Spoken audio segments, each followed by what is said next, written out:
Well, it's day 6 of the Mali offensive, and thousands of French and African troops are on their way to join the fight against Islamic extremists. Now, France is also stepping up the deployment of ground troops, moving boots and equipment into rebel territory in northern Mali.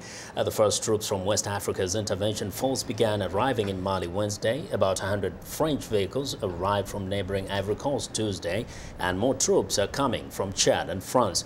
Nigeria says 190 soldiers are set to be deployed, only part of the country's commitment to a 3,300 troop force authorized by the United Nations.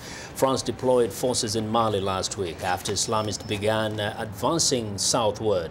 The French will eventually have 2,500 of its own soldiers in Mali and will remain until the situation there is stabilized.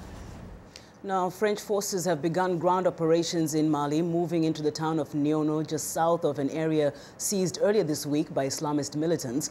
Our correspondent Anne Look joins us now by phone from Bamako. And Anne, thank you again for joining us today.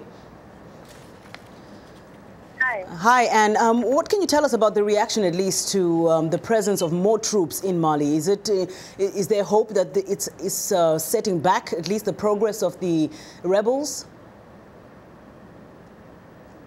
Yeah, it's still a very positive reception here in Mali with the presence of French troops, in particular their beginning of ground operations that started overnight. Keep in mind, in France, the ground operations have raised a few eyebrows, in terms of concerns over neocolonialism and concerns that perhaps France is has bitten off a bit more than it can chew, and it's getting itself into something that could turn out to be a very long and protracted conflict. Mm-hmm.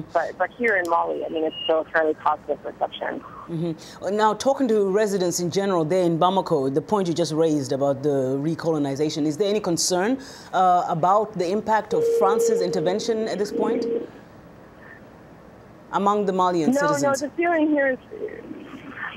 here in Bamako is still that without French assistance, this problem would have gotten very worse. I mean, Mali's interim president, Traoré, just said as much at the French military base outside the airport. He just went there about half an hour ago to thank the French forces for coming, and he said that without their swift action, in particular the aerial bombardments that began last week, this problem could have become unmanageable. Mm-hmm. So, but he also said, when asked what role the Malian army should play, he said that really it's the duty of the Malian army to go in after these aerial bombardments and do some of the cleanup in the towns, rounding militants, really taking back towns. Mm-hmm. But he also said, he saluted France and said that it is an international duty. This is an international threat. This isn't just a threat to Mali, but international terrorism is a threat to all countries. And very briefly, Anne, the ECOWAS defense minister was in Bamako. Can you just give us an update on that meeting, or the meeting that he plans to hold?